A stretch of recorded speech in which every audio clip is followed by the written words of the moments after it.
जय सीताराम।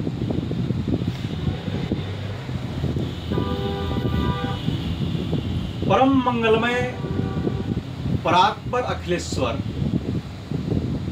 अकारण करुणा करुणालय भक्तवांछित कल्पतरु श्री तड़ीधूत विनिंदितः पीतांबरधारी श्री बालकृष्ण लाल की वांगमयी प्रतिमूर्ति श्री भागवत महापुराण भाग्योदयेन बहुजन्म समर्जितेन सत्संगम च लभते पुरुषो यदा वै अज्ञान हेतु कृत मोह मदांधकार नाशम विधाय ही तदोदयते विवेकः। एक जन्म नहीं अनंत जन्मों का भाग्य जब उदय होता है,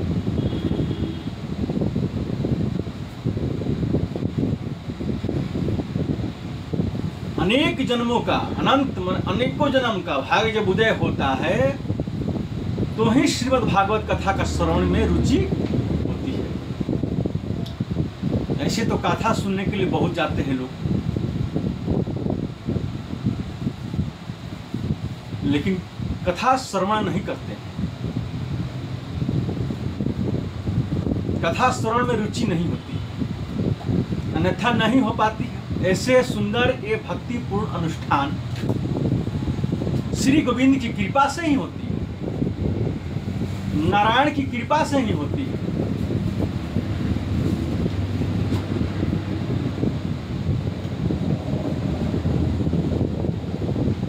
जन्मों जन्मों का पुण्य के कारण ही परमात्मा का जो है विशेष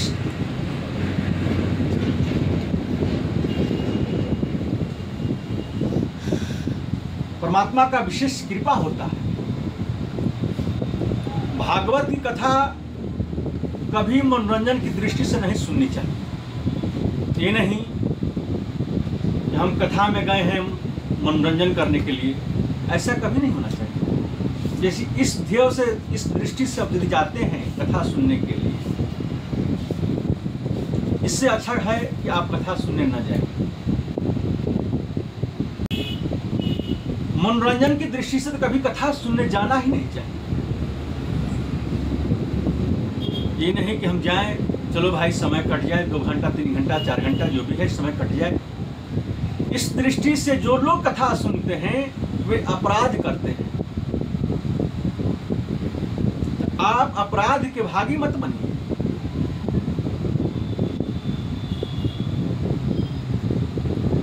हिंदू वैदिक वांग्मय का सर्वोत्तम एक ग्रंथ है श्रीमद् भागवत। इस भावना से सुने कि हमारे जीवन में किंचन परिवर्तन आवे, गोविंद के चरणों में हमारे निष्ठात्मक वृत्ति हो, उनसे जुड़ाव हो, उनसे लगाव हो। इस दृष्टि से, इस विचार से जाकर कथा सुनने जाना चाहिए। इस भाव से सुने जाने वाले श्रीमद् भागवत कथा ही प्रभावी होते हैं। ये नहीं कि हम मनोरंजन के लिए जाएं। तो मनोरंजन के लिए जब जाइएगा ये आप अपराध कर रहे हैं, ये अपराध आप मत करें। श्रीमद् भागवत कथा की पद्धति क्या है और उस कथा का श्रवण का नियम क्या है, क्यों सुनी जाती है भागवत कथा, इन बातों का जिसमें विशुद्ध विवेचन किया जाए तो उसे हम भागवत महात्म्य कहते हैं। भागवत की, श्रीमद् भागवत जी के महात्मा का यह संक्षिप्त वर्णन करते हैं। कथा श्रवण में श्रीमती निंदा देवी जब कथा श्रवण करने के लिए जाते हैं तो श्रीमती निंदा देवी जो है ये व्यवधान डालती है।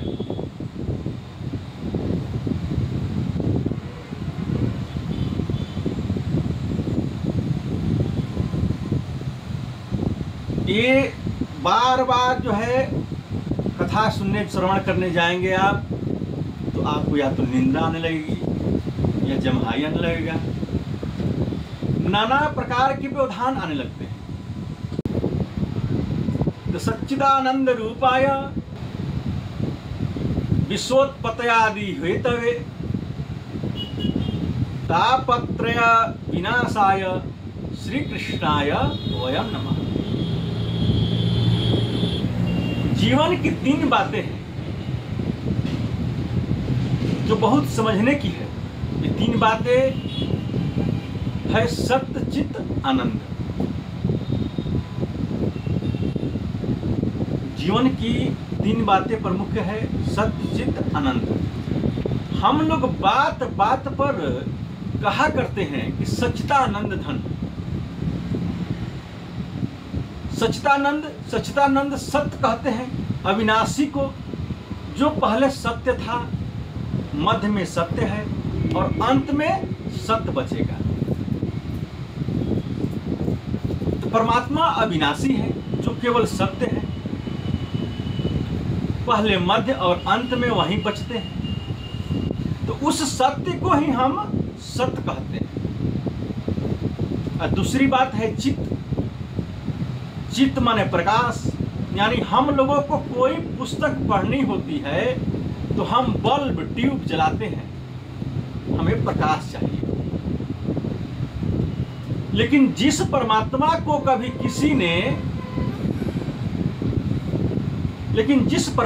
कभी किसी से प्रकाश लेने की जरूरत ही नहीं पड़ती, जो स्वयं प्रकाश है, साक्षात प्रकाश स्वरूप है, उसे हम चित्त कहते हैं। तीसरी बात क्या है? आनंद। तो आनंद की परिभाषा शास्त्रों में बड़े सुंदर रूपों से वर्णित की गई है। ये आनंद क्या है? तो डल्लभ के गद्दों पर शयन करने का नाम आनंद नहीं है। मर्सिडीज पर बैठ के घूमने का नाम आनंद नहीं है। एसी कमरे के रूम में बैठकर आनंद, ये आनंद नहीं है। अरबों की संपत्ति प्राप्त कर समाज की प्रतिष्ठा पाना भी आनंद नहीं है। आनंद तो आनंद की चीज है, बाहर होता ही नहीं है। वो जितने बाहर सब दिख रहे हैं, ये आनंद नहीं है, इसको आनंद नहीं कहते। आत्मा का बोध को, आत्मा की ज्ञान को, एक और बात, दुनिया में जितनी भी चीज है सबका उल्टा कुछ ना कुछ होता है।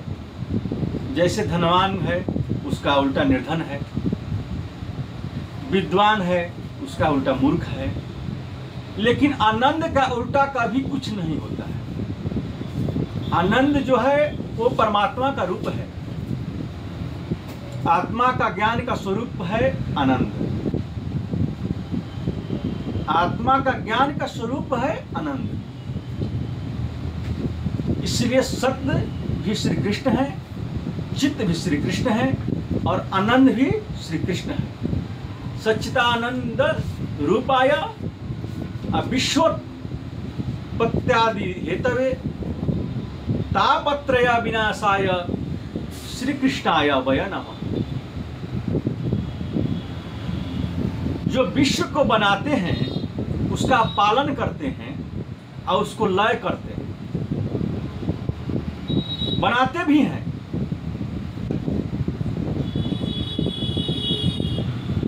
संसार में आप देखिए, सारे जीव जंतु संसार में पैदा होते हैं। सभी प्राणियों को भोजन मिलता है, ऐसा कोई नहीं होता है जो भूखे रहता है, कुछ ना कुछ जरूर खाता है। उसके लिए भगवान व्यवस्था करते हैं, तो जन्म देते हैं, उसके रहने खाने की व्यवस्था भी करते हैं और उसको लय भी करते हैं। ये तीनों काम भगवान का है, जिसकी कृपा विलासिता से सारा संसार चलता है। जिसकी कृपा विलासिता से सारा संसार चलता है और तापत्रय विनाशाय, तापत्रय विनाशाय, तीनों प्रकार के तापों को नष्ट करने में जिसमें समर्थ है।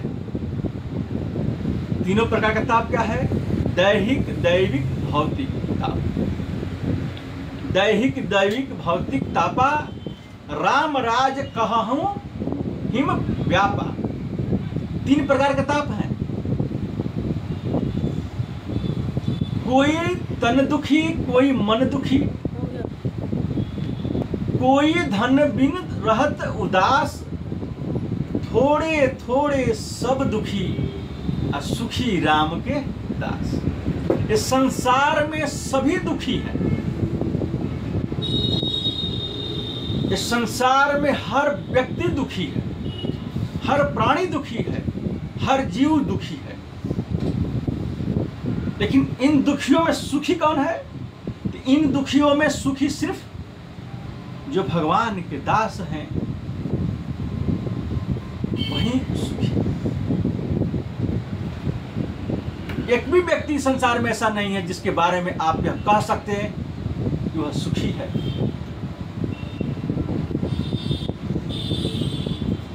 कोई व्यक्ति संसार में ऐसा नहीं है जो छाती पर हाथ धरकर कहे कि हम मैं सुखी हूं। 5-5 हजार का टर्नओवर करते हैं।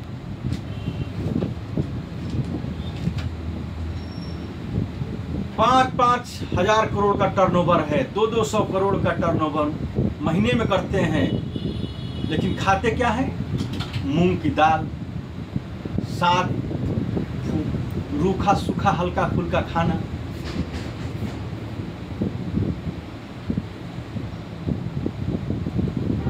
कारण है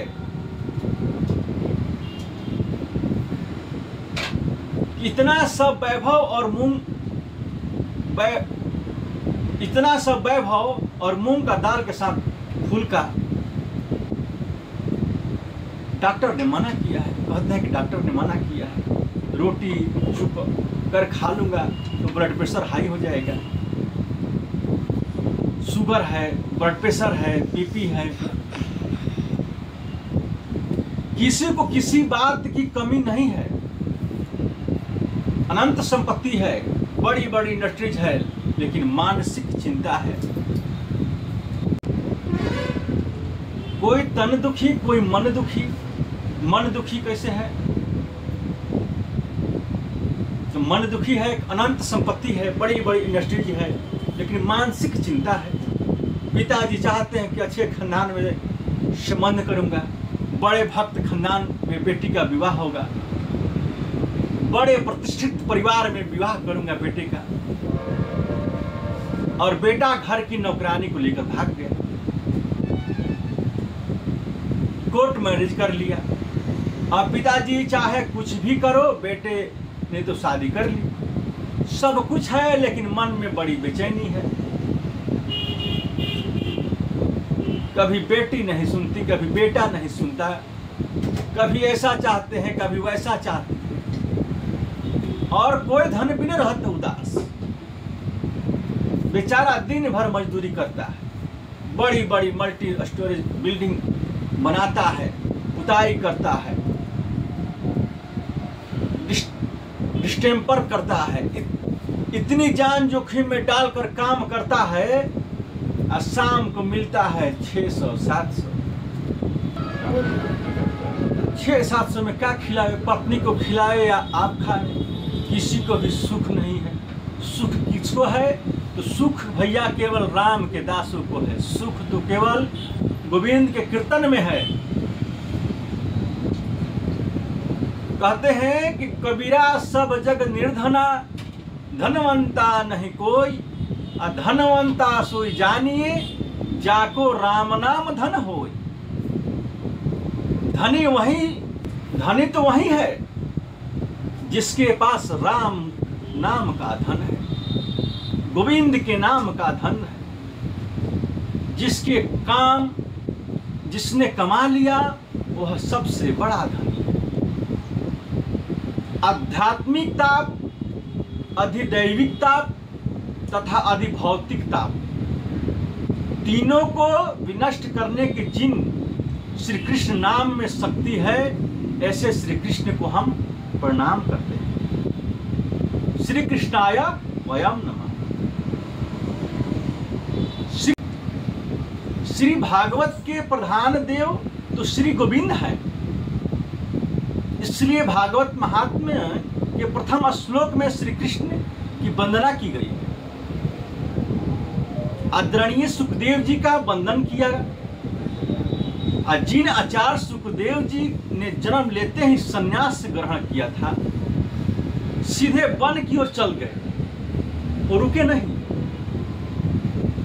जन्म हुआ और वन की ओर प्रस्थान कर। अब पुत्र पुत्र कहते महर्षि वेदव्यास उनके पीछे चल पड़े।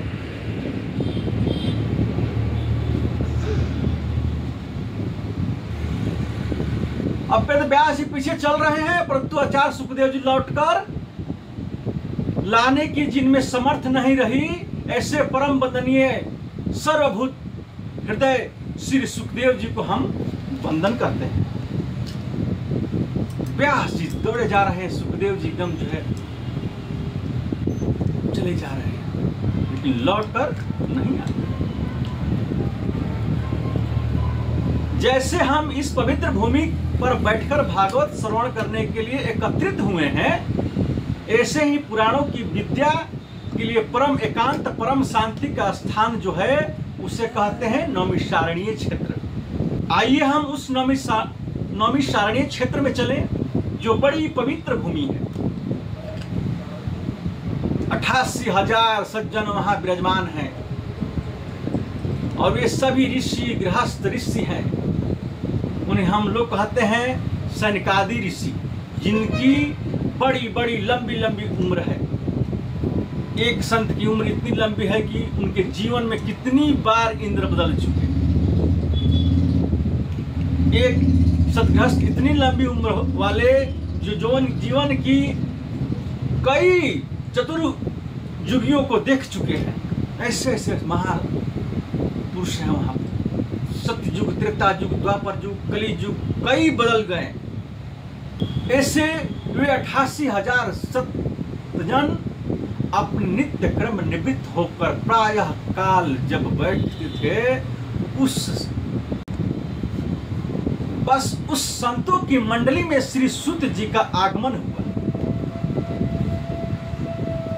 ये सूत जी महर्षि वेदव्यास जी के परम शिष्य,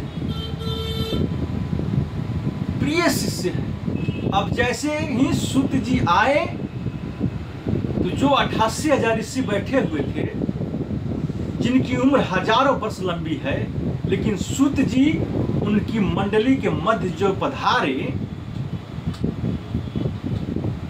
वे हैं केवल 20 वर्ष की आयु वाले। वे केवल छोटी आयु वाले, लेकिन 20 वर्ष की उम्र वाले परम युवा सूत जी को देखकर वे सभी सज्जन खड़े हो गए। सभी संत जन खड़े हो गए। आइए महाराज, आइए महाराज, पधारिए, बड़ी कृपा हुई आपकी। सनकादि ऋषियों के उस व्यवहार को देखकर श्री सूत जी बड़े संकोच में पड़ गए। आप लोग ये क्या करते हैं? मुझे देखकर खड़े हो गए आप लोग, मेरा आदर सत्कार कर रहे हैं, आखिर क्यों? सूत जी, आप उम्र में छोटे हैं तो क्या हुआ? शास्त्र कहता है कि धन वृथा, बल वृथा, आयुर्वृद्धास्तथैव च ते सर्वेपि ज्ञान वृद्धाश्च किंकिरा शिष्य किंकिरा। किंकिरा शिष्य किंकरा। कोई बल से बड़ा है, कोई आयु से बड़ा है, कोई कदाचित धन से बड़ा है, किंतु जो ज्ञान में बड़े होते हैं तो सबसे बड़े, वे तो सबसे बड़े हैं। इसलिए सूत जी, आप देखने में तो छोटे हैं, लेकिन ज्ञान रूपी अंधकार को मानव के हृदय में बैठा हुआ है, उसे दूर करने में आप करोड़ों सूर्य के समान हैं। आप हमें कोई ऐसी कथा सुनाइए, आप हमें ऐसी कोई कथा बताइए जिससे संसार में लोगों के कष्ट की निवृत्ति हो जाए।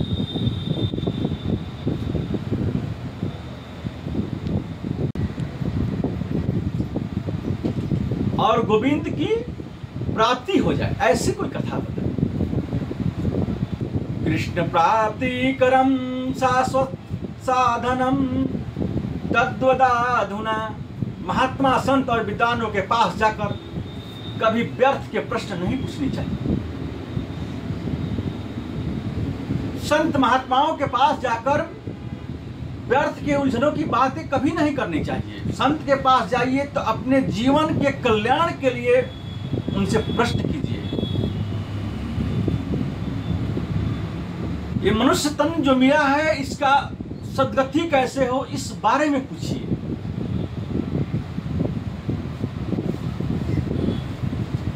ये नहीं कि संत के पास गए और बेवजह के दुनिया की आडंबरों की बातें कर रहे हैं, ऐसा नहीं करना। संत के पास जाइए तो साधने की बात पूछिए, साधना की बात पूछिए, भक्ति की बात पूछिए। ये मत जाके पूछिए कि फैक्ट्री कैसे चलेगी, ये मत पूछिए कि ज्यादा आमदनी कैसे होगी। अरे आमदनी करने के लिए तो बाहर है ही आप।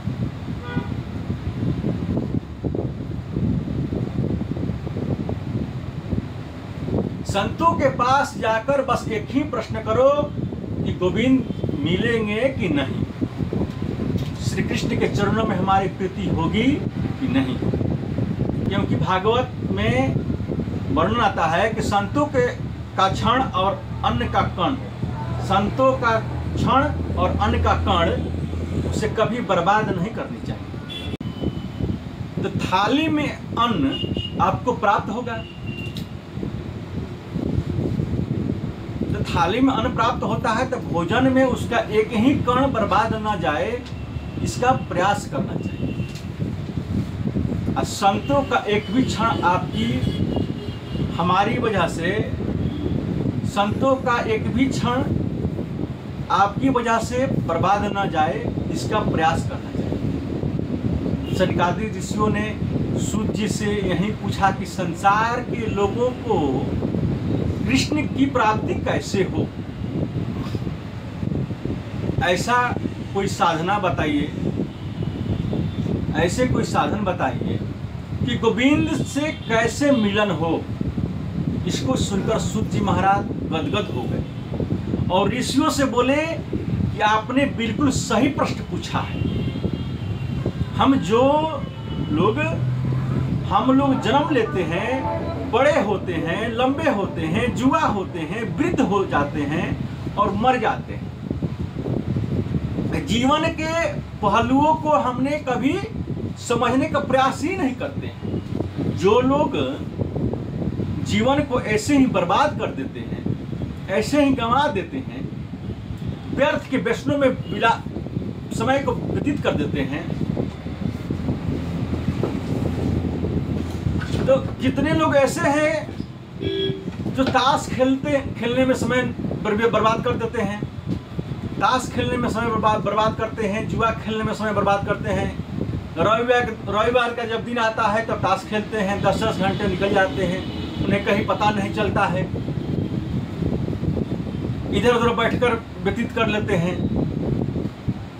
3 घंटे में 50 बार घड़ी देखते हैं, कब जल्दी 12 बजे और कब छुट्टी हो जाए। संसार की कार्यों में हमारी दृष्ट प्रवृत्ति, हमारी दुष्ट प्रवृत्तियां इतनी बढ़ कर रही है और भगवत कार्य में संकोच होता है। अब तो और ज्यादा संकोच होने लगा है। अब तो जितने पुरुष हैं, अधिकांशतः, मैं सभी लोग को नहीं कहता हूं, अधिकांशतः ऐसे पुरुष हैं जो कि मंदिर में जाने से डरते हैं, मंदिर में जाने से डरते हैं। ना जाने उनको किस बात की डर है, किस बात की भय रहती है कि दूर से ही प्रणाम करते हैं। भगवान के पास उनको जाने में न जाने कौन सी उनकी ऐसी तकलीफ है कि वो परमात्मा के पास जाने में संकोचाते हैं, क्योंकि ऐसा नहीं होना चाहिए।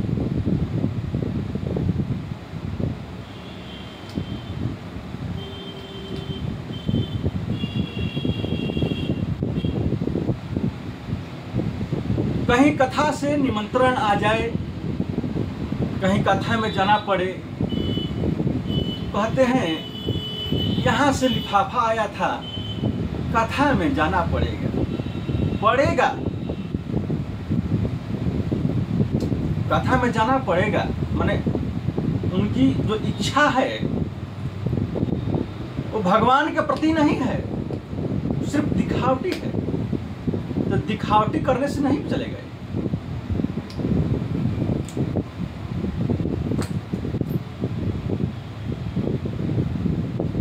और कथा में गए, 5 मिनट रुके, चल दिए, चढ़ावा जो चढ़ाना था चढ़ाया, चढ़ा दिया और चल दिया। तो ये जो प्रवृत्ति हमारी हो गई है वह केवल समय का सदुपयोग है। श्री सनकादि ऋषि कहते हैं काल ब्याल मुखाग्रास, काल ब्याल मुखाग्रास त्रास निर्णास हेतवे। हमारा जीवन क्या है? ध्यान दे, एक बहुत बड़ा अजगर सर्प है और अजगर सर्प अपने विशाल मुंह को खोलकर बैठा है और उसके मुंह में मैं बैठा हूं। अब मेरा शरीर सुरक्षित कब तक है? जब तक वो अजगर अपने मुंह को बंद नहीं कर लेगा। जैसे ही वो मुंह बंद करेगा मृत्यु तुरंत हो जाएगी। ऐसे ही काल रूपी सर्प के मुंह में हम ग्रास बने बैठे हुए। मैं आपको अभी कथा सुना रहा हूं और अगले क्षण क्या होगा हम नहीं जानते। अगले क्षण मैं आपको कथा सुना पाऊंगा कि नहीं सुना पाऊंगा, इसकी कोई गारंटी मेरे पास नहीं है।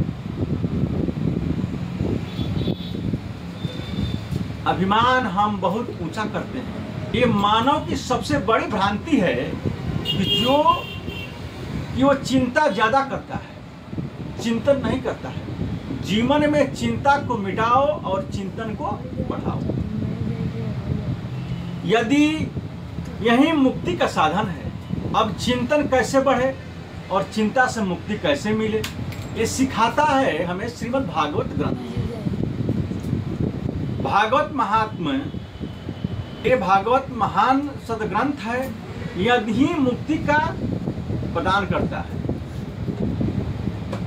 यही मुक्ति प्रदान करता है। श्री सूत जी कहते हैं कि भागवत की कथा श्रवण का अधिकार तो कभी कभी देवताओं को भी प्राप्त नहीं होता है। एक बार देवताओं को जब पता चला कि राजर्षि परीक्षित को सुखदेव भागवत रूपी अमृत पिला रहे हैं, तो वे अपने यहाँ से अमृत कलश को लेकर आए। सुखदेव जी से बोले इसको आदला बदली कर लीजिए। एवं विनिमये जाते सुधाराज्ञा प्रपीयताम प्रपास्यामो वयम सर्वे श्रीमद्भागवतामृतम। सुखदेव जी ने कहा यहाँ स्वर्ग का अमृत और कहाँ श्रीमद् भागवत, दोनों का बराबरी एक संग नहीं हो सकती। स्वर्ग में जाकर वहां के अमृत का पान करने के बाद भी व्यक्ति का गिरना पड़ता है। पुनरपि जन्मम पुनरपि मरणम पुनरपि जननी जठरे शयनम, माने पुनरपि जन्म। लेकिन भगवतामृत का पान जिसने कर लिया उसका तो आवागमन का चक्र हमेशा के लिए मिट जाता है, आवागमन की छुट्टी हो जाती है। इसलिए अभक्तास्ताश्च विज्ञाय न ददौ स कथामृतम् श्रीमद्भागवती वार्ता सुराणामपि दुर्लभा। श्री सुखदेव जी ने देवताओं को अभक्त समझा और भागवत कथामृत का दान उनको नहीं किया। वहीं भागवत कथामृत में आप लोगों का श्रवण कराऊंगा। देवताओं ने जब ब्रह्म जी से शिकायत की और ब्रह्म ने तराजू लेकर तोलना शुरू किया एक पलड़े पर दुनिया के समस्त साधनों को रखा और दूसरे पलड़े पर केवल श्रीमद् भागवत जी को विराजमान किया।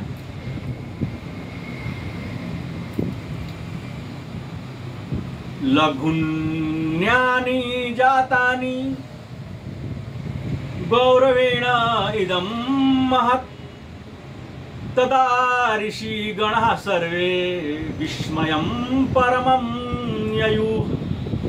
भागवत का पलड़ा नीचे हो गया, दोनों पलड़े पर जब पल तोड़ा गया तो दोनों पर तराजू पर एक तरफ संसार के सारी साधनों को रखा गया और दूसरे पलड़े पर श्रीमद् भागवत को विराजमान किया गया और समस्त पलड़े जो धर्म संस्कारों के हैं वे ऊपर उठ गए। वजन जिसमें होता है वही नीचे हो जाएगा। ब्रह्मा जी ने कहा देवताओं से कि श्रीमद् भागवत कोई पोथी नहीं है, श्रीमद् भागवत कोई पोथी नहीं है, श्रीमद् भागवत कोई किताब नहीं है, भागवत तो साक्षात श्री कृष्ण है। श्रीमद्भागवताख्योऽयं प्रत्यक्षः कृष्ण एव हि, साक्षात कृष्ण स्वरूप श्रीमद्भागवत है, भगवान का स्वरूप है भागवत, जिसका श्रवण करने से जीवन धन्य हो जाता है।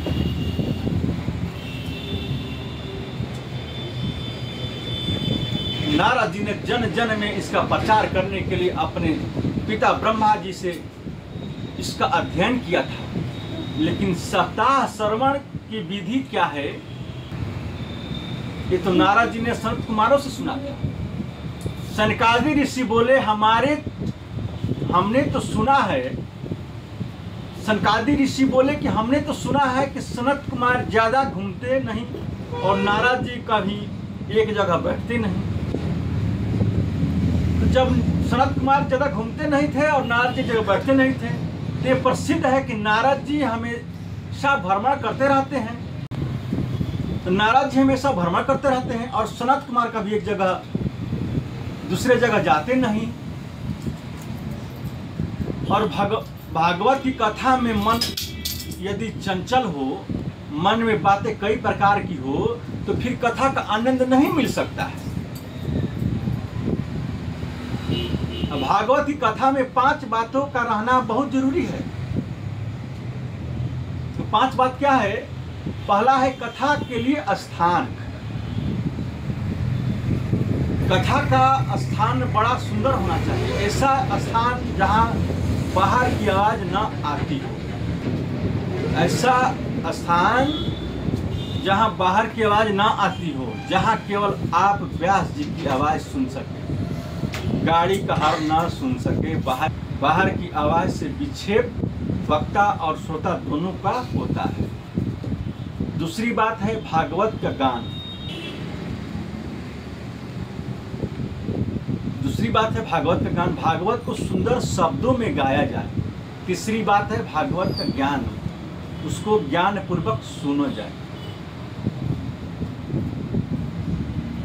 चौथा बात है भागवत का ध्यान, उसको एकाग्र होकर मन लगा कर सुनना चाहिए, ध्यान से सुनना चाहिए। पांचवी बात है भागवत में आपके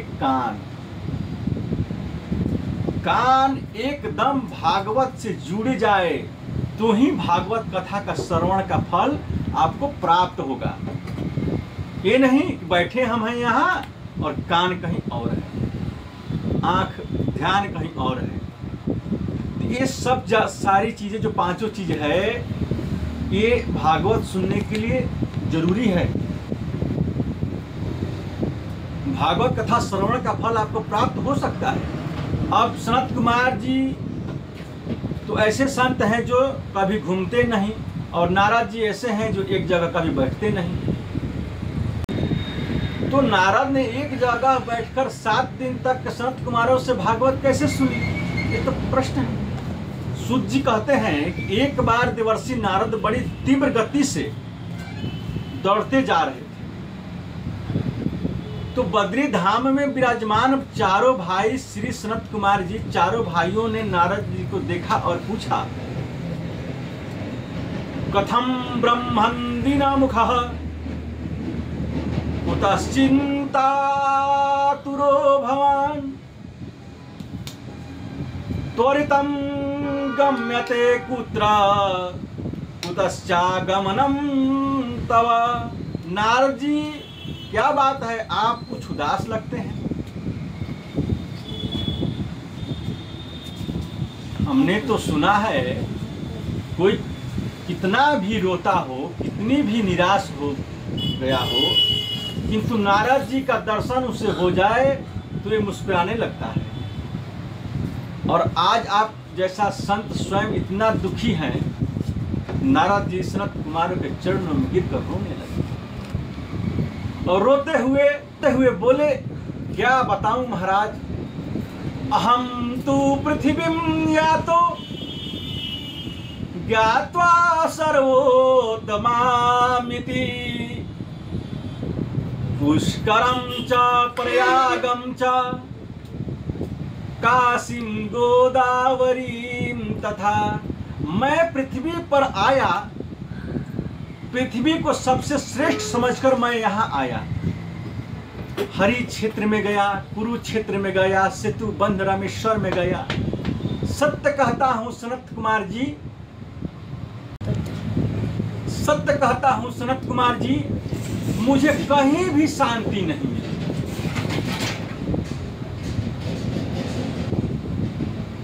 ना पश्यं कुत्रचित् शर्मा मनस्सन्तोषकारकं कालिना धर्ममित्रेण धैर्यं धाधिताधुना। ना कोई सत्य बोलता है, ऐसे लोगों की बुद्धि तो कलयुग ने बिगाड़ दिया है कि एक बार भी कोई सत्य बोल देता है तो मानो हरिश्चंद्र जी की के बाद हमारा ही नंबर है, ऐसी बात। और कोई झूठ दिन में 50 बार बोले तो उसकी कोई गिनती नहीं करता है। एक धर्म का काम यदि कोई कर दे तो बार बार गिनाता है कि मैंने उसको फलने को इतना दे दिया, चिलने को इतना दे दिया, इस कथा में इतना दे दिया, उस कथा में उतना दे दिया, मंदिर में इतना दे दिया। एक काम हमने किया और पाप का काम कोई होता है तो कहता है कि राम जी की इच्छा थी, सो हो गया। हम क्या करें, बड़ों का आदर समाप्त हो गया, संतों का सम्मान समाप्त हो गया। घर में नई बहू की चलती है, दादी बाबा को कौन पूछे। तरुणी प्रभुता गेहे शालको बुद्धिदायक कन्या विक्रयणो लोभा दंपतीनां च कलकनम। सनत कुमार बोले कि घर में नई बहू की यदि चलती है तो ये गलत बात नहीं है, घर की बहू की चलनी ही चाहिए, लेकिन बड़ा काम कोई करे तो दादी से, बाबा से, बुजुर्गों से सलाह लेकर करे। लेकिन यहाँ तो घर में चलती है नई बहू की और सलाह लेते हैं तो साले जी ससुराल से बुलाते हैं। जय सीताराम जी,